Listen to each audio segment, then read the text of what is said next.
Lectura del Srimad Bhagavatam, texto 45 nuevamente, en el capítulo 18. Bienvenidos, Hare Krishna.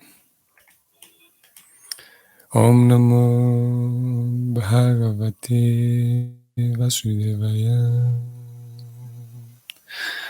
Om Namo Bhagavate Vasudevaya.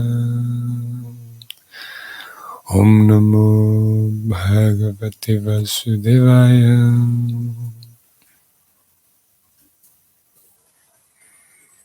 Yatarya Dharma Pravilyatendrinam Varnasramachara Yutastrajimayam Tattarta Kamabi Niveshitatmanam Shunam Kapinamiva Varna Shankara. Entonces, o en ese entonces, la generalidad de la gente se apartará de un modo sistemático de una civilización progresiva en lo que respecta a las ocupaciones cualitativas de las castas y las órdenes de la sociedad y en lo que respecta a los mandamientos védicos. Así pues, dicha gente se sentirá más atraído al desarrollo económico para la complacencia de los sentidos, y como resultado de ello habrá una población no deseada que va a estar al nivel de los perros y los monos.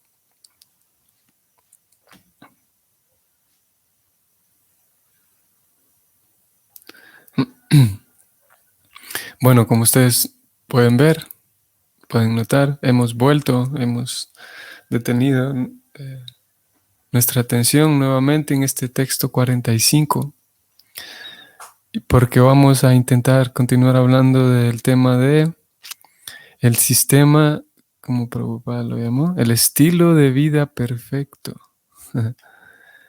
Voy a ir directamente a subrayar esta línea, en donde Prabhupada decía que el estilo de vida perfecto proporciona toda clase de instrucciones, tanto en relación con las cosas materiales como con las espirituales.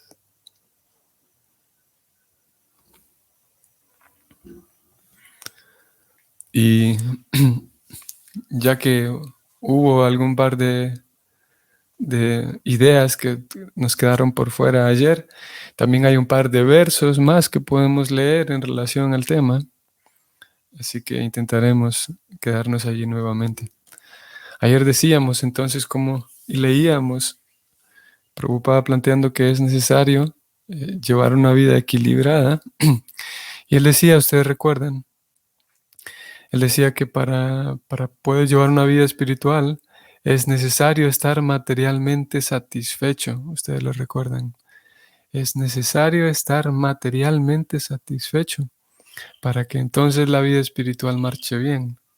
Entonces, hacia el final, hacíamos estas preguntas de, bueno, si es necesario estar satisfecho materialmente, ¿cómo es posible eso? Porque ya sabemos, ya hemos leído, por un lado lo hemos leído y por otro lado lo hemos experimentado, que con las cosas materiales, si uno se centra en buscar satisfacción material, curiosamente nunca lo consigue, porque las cosas materiales nunca lo dejan a uno satisfecho, ¿no? Y bueno, por ahí va las interrogantes de ayer hacia el final. Y decíamos como, bueno, si tenemos eso sobre la mesa, si por un lado las escrituras, o específicamente en este caso Prabhupada, y leímos varios textos en donde él apuntaba a eso, a que es necesario estar satisfecho materialmente. Bueno, leíamos también otros textos en donde él decía que para liberarse del cautiverio material, decía él, es necesario conocer cómo uno está enjaulado, es necesario conocer el árbol del mundo material. También leímos eso en el capítulo 15. Él decía como, apuntaba a que si alguien quiere liberarse del enredo material, no se puede simplemente ignorar el enredo material. No, podría dar la impresión que así uno se liberará, ignorándolo, dejando de lado todas las actividades materiales, dejando de lado todas mis necesidades materiales, y en fin de cuentas, ignorando y simplemente haciendo de cuentas como que no existe la dimensión material, en el intento por trascenderla y dedicarme solamente a lo espiritual. Leímos ayer también de Prabhupada diciendo que eso no funciona, que es justamente lo contrario. Justamente lo contrario es que para trascender ese condicionamiento material, el cautiverio material, para trascenderlo hay que conocerlo muy bien, decía Prabhupada. Incluso leímos capítulo 15 en donde Prabhupada decía que hay que conocer bien a profundidad a través del estudio analítico. Voy a ir allá para que refresquemos la memoria. Ese texto era interesante y era importante también como él lo definía. 15.1 15.1 de la Gita, él decía que aquel que quiera salir de esta existencia material debe conocer ese árbol a fondo. Ese árbol, como ya lo leímos ayer, el árbol es la alegoría que se presenta para hablar de la experiencia material, la configuración material. Así que quien quiera salirse de esa experiencia material debe conocer ese árbol a fondo a través del estudio analítico. De ese modo podrá cortar su relación con él. Y como decíamos, es una idea interesante y son palabras así muy claras de Prabhupada, muy claras y no solamente lo menciona en un verso, sino en varias ocasiones, como ya leímos. Y es bastante revelador, porque como digo, podría dar la impresión, es casi natural, de que si quiero trascender algo y desapegarme de algo, lo mejor es que lo elimine de mi cabeza, no deje de pensar en ello, ¿no? Eso lo leímos al inicio de ayer y hacia el final, entonces leíamos cómo Prabhupada decía que es necesario estar satisfecho materialmente. Con todo eso sobre la mesa y con esa información, por un lado, y con la experiencia que ya tenemos de que no es que sea fácil conseguir satisfacción material, pero Prabhupada recomienda eso. Y aparte de recomendarlo, y encima que nosotros sabemos que no es fácil tener satisfacción material, al mismo tiempo hemos sabido por otras porciones de las escrituras, que las mismas escrituras dicen y señalan que no es fácil, o de hecho en algunas ocasiones señalan que es imposible conseguir satisfacción material. Entonces la pregunta que viene de todo eso, teniendo todos esos factores enfrente, la pregunta que podríamos hacernos es, ¿a qué se refieren entonces las escrituras cuando hablamos de satisfacción material? Y ya que si se recomienda, ¿a qué se refieren? Posiblemente nuestra comprensión de satisfacción material es diferente de la definición de satisfacción material que dan las escrituras. Y ese ejercicio, el ejercicio mismo y el acto mismo de tratar de descubrir si mi definición del concepto es la misma que la definición del concepto que dan las escrituras, ese acto, ese intento, para tener la respuesta, hacemos uso de un recurso filosófico, ya que Prabhupada espera que sus discípulos, él decía, ustedes saben, diseña un programa en el que dice, lo define así, que la religión carente de filosofía, entonces se puede volver simplemente una fe ciega, un fanatismo dogmático. Y la filosofía, analizar todos los asuntos intrincados filosóficos carentes de un proceso religioso, entonces se puede volver simplemente filosofía gris, filosofía seca, aburrida hasta cierto punto y sin sentido. Solamente es hablar conceptos y mantenerse hablando así de conceptos como académicos, podríamos decir, o asuntos intelectuales, pero no aterrizados y que no llegan hasta el corazón como tal. Así que en el intento de hacer uso de la filosofía, uno de los recursos filosóficos es la epistemología.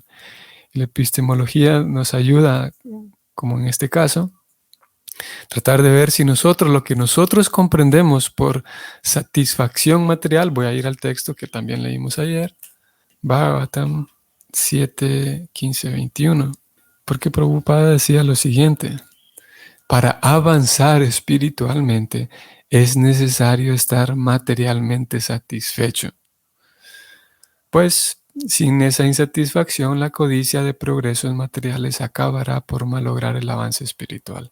La pregunta entonces está rápidamente: ¿qué significa estar materialmente satisfecho? Y ayer también decíamos entonces que hay una diferencia entre las necesidades materiales y los deseos materiales. Ahí ya empezamos a tener una pista.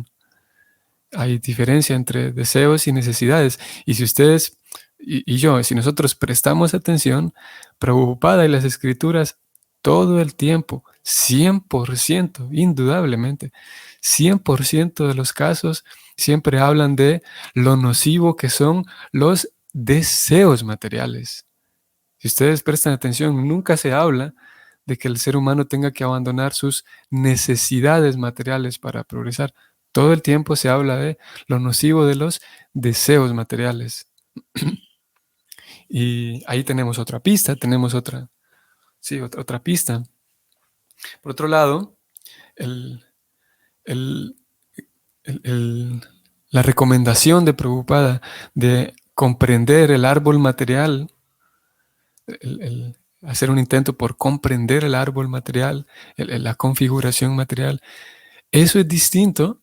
A ver, ¿cómo puedo decir esto? Si dijimos que en el intento de desapegarme de la materia yo puedo ignorar todos los temas materiales, todo el conocimiento material y tratar de abrazar solo lo espiritual. Y Prabhupada, entonces dijimos que en vez de hacer eso, Prabhupada recomienda lo contrario. Pero lo contrario no es abrazar como un animal, abrazar así de manera salvaje la satisfacción de mis deseos. Prabhupada lo que hace es que, o lo que recomienda es que en vez de ignorar completamente la materia, que prestemos atención y analicemos, que estudiemos y analicemos la materia, que es diferente de prestarle atención a la materia o a los asuntos materiales, satisfaciendo todos mis deseos, satisfaciendo cada uno de los deseos que se me pasan por la cabeza. Ahí sí tendríamos un error. Voy y trato de decirlo nuevamente. Si ustedes y yo o encontramos a alguien que está intentando trascender la experiencia material y volverse espiritual, si lo encontramos a esta persona que ha ignorado por completo y que piensa que lo mejor es ignorar los asuntos materiales, la recomendación no sería que vuelva a los asuntos materiales a satisfacer cada deseo. No, la recomendación sería que vuelva su atención a los asuntos materiales tratando de comprenderlos, tratando de estudiarlos y analizarlos, que es diferente de tratar de satisfacer cada uno de los deseos y cada uno de los caprichos materiales que yo pueda tener en el corazón. Porque recordemos que las mismas escrituras nos dicen que la situación nuestra es que estamos contaminados, tenemos coberturas, y esas coberturas nos hacen tener deseos materiales, nos hacen actuar de manera caprichosa, y son esos deseos materiales los que nos enredan más en la materia. Por lo tanto, sí, cuidado con los deseos, y al mismo tiempo prestar atención a estudiar y analizar cómo funcionan esos deseos sobre mí. Lo leímos ayer también. ¿Cómo es que de qué manera estoy yo enredado, de qué manera la configuración material enreda a cada quien y de qué manera yo estoy mismo enredado? Pero al mismo tiempo hace falta estar materialmente satisfecho. Para tenernos aquí un momento, comprende que el bienestar y la satisfacción de una persona, y esto ya es, podemos hablar de conocimiento secular, digamos. Una persona tiene 4 tipos de necesidades. Todas las necesidades que uno pueda tener en la vida entran en estas 4 categorías, en alguna de ellas. Y antes podemos definir qué es una necesidad y un deseo. Una necesidad es, eh, necesita estar satisfecha para que la salud integral de la persona esté bien. Es algo necesario porque su salud, su integridad depende de ello, como la necesidad de alimentarse, que es la más básica. Y sabemos que si yo puedo decir, bueno, yo quiero ser muy espiritual, así que no voy a comer más porque la comida es material. Pero lo cierto es que es una necesidad básica para la integridad misma del cuerpo. Ahora, un deseo tiene que ver con un capricho, podemos decir, podemos llamarlo en ese sentido, de esa manera. Y un deseo ya depende, ya implica el que si yo quiero comer tanta cantidad, incluso no tanto la cantidad, pero si yo quiero comer a, a cada rato, si yo quiero comer a deshoras, pongámosle, si yo quiero comer tal o cual alimento, porque este me gusta más, porque este me gusta menos, y como este me gusta más, solamente quiero comer de ese, y a pesar de que este otro me hace bien a la salud, pero lo evito porque no me gusta. Los deseos tienen que ver con lo que me gusta y lo que me disgusta. Y las necesidades tienen que ver con la subsistencia misma del cuerpo. Y sabemos muy bien, específicamente lo podemos ver más claro, por ejemplo, en un niño, que un niño, por no reconocer cuáles son sus necesidades, sus deseos, generalmente apunta más a sus deseos. Si ustedes y yo sabemos que si un niño, si por él fuera, si por los niños fueran, un niño se dedica a comer simplemente, no sé, eh, golosinas todos los días y no dándose cuenta de que las golosinas no van a hacerle bien a su propio cuerpo. Y si por ellos fueran, comerían solamente, no sé, golosinas y azúcar y dulces todos los días. Porque sus impulsos están más determinados por lo que les gusta y lo que les disgusta. A medida que uno avanza y madura, uno se da cuenta que hay cosas que me gustan, pero no me hacen bien. Hay cosas que me hacen bien, pero no me gustan. Entonces las necesidades tienen que ver con, con la subsistencia y la integridad física misma. No solo integridad física, como vamos a ver ahora, sino la salud integral más bien de la persona. Y los deseos tienen que ver con las cosas que me gustan o me disgustan. Las necesidades están más en el plano, podemos decir, más en el plano de la inteligencia, y los deseos están en el plano de la mente. La mente tiene que ver de vuelta con lo que me gusta y lo que me disgusta. Entonces, habiendo dicho eso, vamos a ir a leer 2 versos más para contarles lo que iba a contarles de los diferentes tipos de necesidades. Vamos al verso 11. Estoy en verso 11 de Sri Upanishad. Prabhupada menciona este punto en varias ocasiones, 2, 3 ocasiones en este mismo texto, en este mismo libro. Y sin embargo vamos a leer solamente una. El verso 11 dice así: solamente alguien que puede aprender juntos el proceso de la nesciencia y el proceso del conocimiento trascendental puede trascender la influencia del nacimiento y la muerte repetidos y disfrutar de las bendiciones de la inmortalidad. Dicho en palabras más simples, solamente quien puede aprender el proceso o los mecanismos materiales y espirituales puede trascender la vida material. La misma idea que hemos venido leyendo. Prabhupada da un significado, a todos estos versos él da un significado siempre extenso. Él viene diciendo que para trascender la vida material en realidad es necesario que el ser humano cultive vidya, o sea, el conocimiento trascendental. Aquí viene hablando entonces de que en este parágrafo en adelante viene hablando de la importancia de cultivar vidya, conocimiento trascendental. En general la ignorancia es ausencia de vidya.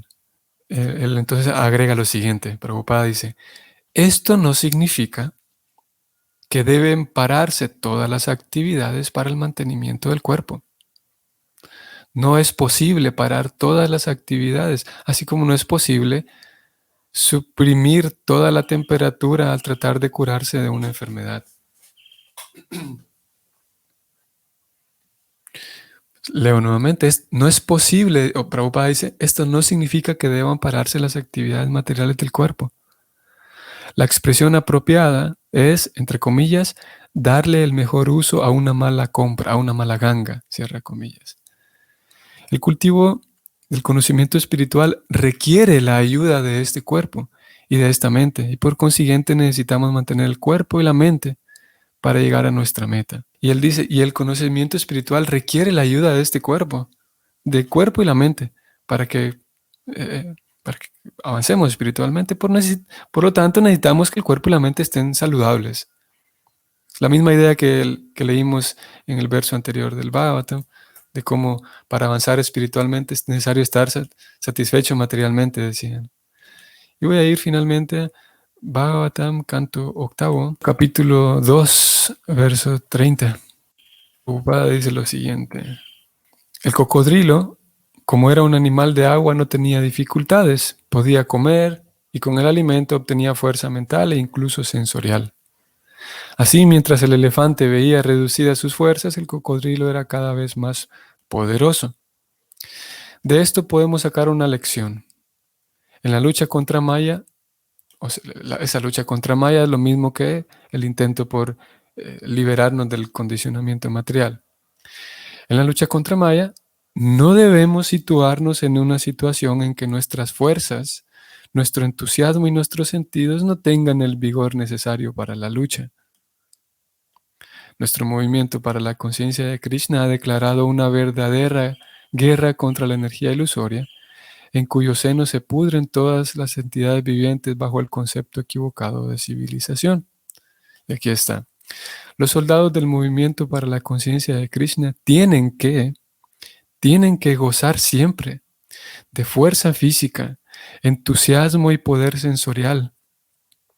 Por lo tanto, para mantenerse aptos, deben situarse en una condición de vida normal. Lo que se define una condición normal para cada uno es diferente para todos. Por esa razón existen diferentes ocupaciones, en fin. Prabhupada continúa hablando. Lo que vinimos a buscar aquí es que Prabhupada dice que aquellos estudiantes tienen que gozar siempre de fuerza física, entusiasmo y poder sensorial. Y podemos relacionarlo con la misma idea, ya que Prabhupada dice que esta es una lucha contra la energía ilusoria, o sea, es un gran intento para volver a casa prácticamente. Es un intento, es un esfuerzo grande para desenredarse de los conceptos materiales, del enredo material y volver a casa. Y para ello se requiere, como él dijo en estos versos, lo acabamos de leer aquí, que cada quien esté fuerte, que tenga fuerza y entusiasmo, él dice. Ahora sí, se sabe que tenemos 4 tipos de necesidades físicas, que ellas son físicas, necesidades emocionales, necesidades sociales y necesidades espirituales. Y las físicas las conocemos. Digo esto porque no se refiere, cuando hablamos de estar materialmente satisfecho, no solamente se refiere a cuánto dinero o cuántos bienes tenemos. Sabemos que la experiencia material tiene otras dimensiones también. Entonces, las necesidades físicas las conocemos, la necesidad de descanso, la necesidad de alimentación, la necesidad de un refugio, pero al mismo tiempo tenemos necesidades afectivas, por ejemplo, la necesidad, y eso es algo claro y definitivamente necesario, la necesidad de pertenecer a algo, la necesidad de aquello a lo que pertenezco, aquella sociedad a la que pertenezco, escuche mi voz, la necesidad de ser útil. Son necesidades. Alguien podría decir materiales, sí, son materiales, pero son necesarias para una vida saludable, para una vida digna. No es posible, así como alguien podría decir, bueno, yo como me volví un devoto, ahora entonces ya no voy a comer. Necesitamos alimento. Claro que no necesitamos aquellas cantidades salvajes de alimento como en algún momento o como algunas personas pueden vivir. Aprenderemos a alimentarnos, sin duda, alimentarnos de acuerdo a nuestra necesidad individual. Similarmente, solamente porque hoy yo soy un devoto, no quiere decir que ya, a mí no me importa ya cuando nadie me felicita, a mí no me importa ya cuando hago algo bueno y nadie lo reconoce. Eso sería como dejar de comer. Necesitamos, unos más que otros, pero necesitamos la validación del grupo. Necesitamos que alguien reconozca mi esfuerzo, porque yo necesito, como digo, unos más que otros. Necesito saberme que soy útil.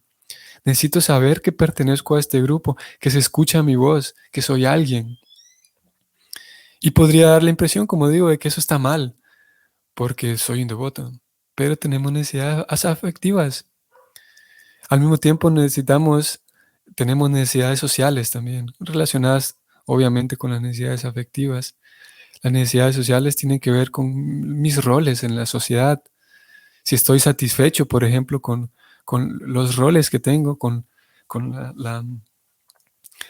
el aporte que puedo hacer a aquella sociedad en la que vivo. Algunas personas tienen necesidades más grandes, por ejemplo, de compartir con otros y estar en compañía de otros y, y tener un círculo mayor o un círculo menor de personas para, sí, para estar en contacto con ellos. Y esas necesidades sociales definitivamente también están presentes. La necesidad de, de estar en compañía de otros, de compartir más en un ambiente donde haya muchas personas, la necesidad de tener muchos vínculos con otros. Y yo, porque me volví devoto, podría dar la impresión de que ya todo eso no importa, me voy a dedicar únicamente a mi vida espiritual, a mi sadhana, porque eso es material. La necesidad de estar pendiente de la salud de alguien más, que es una combinación entre necesidades afectivas y sociales. La necesidad de que alguien esté pendiente de mí cuando estoy enfermo, que en realidad es algo muy trágico, no sé cuántos de ustedes lo habrán podido observar o vivir incluso, que en nombre de la vida espiritual, en nombre de que somos espirituales, si alguien está enfermo, no le prestamos la más mínima atención, que eso es un acto de completa violencia. Es como descuidarla, como que un devoto tenga gran hambre, un hambre muy grande, y no le brindemos un plato de prasadam, un plato de comida porque somos espirituales. Y eso también sucede en el intento, en el nombre de que estamos siendo espirituales, y en el nombre de que eso es nada más del ego y asuntos del ego, olvidar la situación de salud de alguien, por ejemplo, necesidades económicas que alguien pueda tener también. Y todo eso entra entonces en la lista, sí, en la lista de necesidades que cada quien deberá observar para su propia persona y encontrar cuál es la medida saludable para sí misma. Porque no todos tenemos la misma necesidad de, como decíamos, de pertenecer a un grupo. Algunos necesitan así como el niño cuando está creciendo. El niño cuando está creciendo se mide y se pone la mano en la cabeza para ver cuánto está creciendo y se mide tal vez a dónde llega, a las rodillas de su papá o su mamá, y se mide en la pared. Y alguien podría decir que le podría exigir al niño que deje de hacer eso, ¿no? Porque lo podría regañar porque eso es algo tonto. Y posiblemente es algo tonto, porque ¿qué tiene que ver? A ver si tiene que ver, para el niño es importante. O sea, para cierta persona puede ser algo tonto porque solamente deje pasar un par de años y va a crecer y ya está. Pero para el niño es súper importante acompañarlo en esa emoción diaria de medir por dónde va creciendo. Es parte de sus necesidades emocionales, esa emoción que crea en él. Y similarmente para quienes estamos, y claro, en diferentes etapas, ya cuando el niño crece también tiene otras cosas que le emocionan, que visto desde ciertas perspectivas puede ser tonto, pero es necesario que la persona exprese esa emoción, esas cosas que le emocionan. Y similarmente en la vida devocional, es necesario el darme cuenta de que estoy aprendiendo nuevas cosas, que estoy progresando y, y si yo trato de frenar, así como si yo como un niño trato de frenar esa emoción en el niño, posiblemente y lo más seguro voy a crecer de manera disfuncional. Así que en la vida devocional incluso es necesario que aquellos servicios que yo haga, y repito, para algunos más que otros, es necesario que alguien más reconozca que estoy haciendo este esfuerzo. Es necesario el sentirme útil, como digo. Y, y eh, todas esas necesidades Aquí es donde viene el desafío. Y aquí es donde se pone sí, más difícil el asunto, porque, por ejemplo, si ustedes y yo, si alguien dice, pucha, yo quisiera recordarme en dónde es que Krishna dice que piensa en mí, ríndete a mí, esa duda que alguien puede tener, si le pregunta a alguien que estudió la Gita, entonces le puede dar la respuesta rápido. Ah, ese verso es 9.34, vaya y lo busca. La persona lo busca y ahí está la respuesta, fácil. O alguien puede decir, a mí me gustaría saber dónde es que Krishna dice, ofréceme una hoja, una flor y agua, pero no me acuerdo el número de ese verso. Va y pregunta a alguien más y le dice, ok, vaya, 9.26 de la Gita, ahí está. Una respuesta rápida. Pero en el tema de las necesidades, alguien podría decir, bueno, Prabhu, ¿cómo hago yo?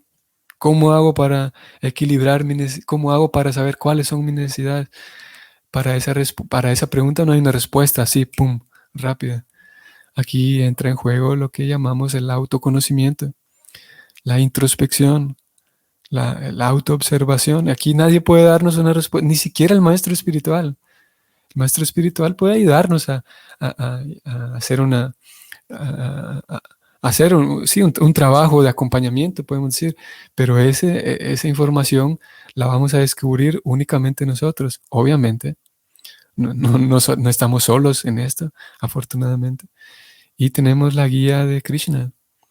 Y Krishna en la forma de Paramatma, justamente él en la forma de Paramatma, la superalma que acompaña al corazón de todos, él conoce muy bien cuáles son nuestras necesidades, esas necesidades que hoy mismo nosotros estamos desconociendo y no alcanzamos a ver con claridad. Y podemos pedir claridad a Krishna, podemos pedir guía, claridad, discernimiento, podemos decir. Y con el paso del tiempo, con paciencia, con constancia, ir observando a nosotros mismos. Y sin duda que esa es la principal guía y la mejor guía que tenemos, porque Él conoce muy bien nuestra situación, mejor que nosotros en este tipo de cosas. Y entonces aquí queda nada más refugiarnos en Krishna. Afortunadamente la única opción que tenemos aquí, como en muchas otras cosas, es refugiarnos en Krishna y pedir guía a Krishna. Y sin duda que Krishna está dispuesto para ayudarnos en todo. Y en este tipo de cosas no menos. Pedir guía para saber en qué medida yo necesito y cuáles son esas cosas, esas necesidades que tengo, cuáles son las necesidades que como ya vimos, que seguirlas, si es que lo estamos haciendo, seguirlas ocultando no funciona, sino más bien requiere que las reconozcamos y las satisfagamos al mismo tiempo, simultáneamente, nunca detener nuestra vida espiritual, que eso hará que la satisfacción sea más fácil de conseguir. Y eso hará que no nos perdamos en una búsqueda interminable de satisfacción material que nunca llega. Eso ya lo sabemos, ¿no? Muy bien, entonces vamos a detenernos aquí. Espero entonces que tengan un bonito día. Hoy estamos en jueves y si el Señor lo permite, entonces seguiremos el día de mañana. Saludos, Carolina Mora. Leo su comentario y su reflexión. Hare Krishna, este tema es muy importante porque muchas, y en mayúsculas, muchas veces nos sentimos culpables por sentir o desear y complacer nuestros deseos y necesidades materiales. Sí, Carolina. Definitivamente. Y me parece vital el tema de la culpa aquí porque es tan genial cómo funciona la configuración material que nos caemos en maya nuevamente al sentir culpa. La culpa es otro anarta que también nos aleja de Krishna. Imagínense qué paradójico el asunto. Yo tengo ciertas necesidades que, como ya vimos, las escrituras dicen que hay que satisfacer las necesidades materiales. Claro, sin volverse un salvaje, ya hablamos de eso. Pero entonces yo puedo llegar al punto, y nos pasa muy frecuente, y nos pasa a muchos, como dice Carolina. Yo entonces me encuentro que satisfago cierta necesidad, que las escrituras lo avalan y piden que lo hagamos, pero entonces yo me quedo culpándome a mí mismo por lo que acabo de hacer. Y la culpa, como digo, nos aleja de Krishna, es otro anarta en realidad. Yo me puedo quedar culpándome a mí mismo, o sea, alejándome de Krishna debido a esa culpa, por hacer algo que las escrituras dicen que es necesario que lo hagamos. Y en un sentido es genial cómo funciona la trampa material, el enredo material. Es una de las razones por las cuales Prabhupada indicaba a sus discípulos que él decía, traten de comprender esta filosofía de la mejor manera posible, para que no nos ocurra justamente eso, que me termino culpando a mí mismo por algo que las escrituras piden que hagamos, que es mantener nuestras necesidades satisfechas. Estoy de acuerdo, Carolina, con que muchas veces nos pasa. A mí, yo no me escapo de esto. Y a muchos nos pasa. Y bueno, saludos a todos los demás. Hasta mañana. Hare Krishna.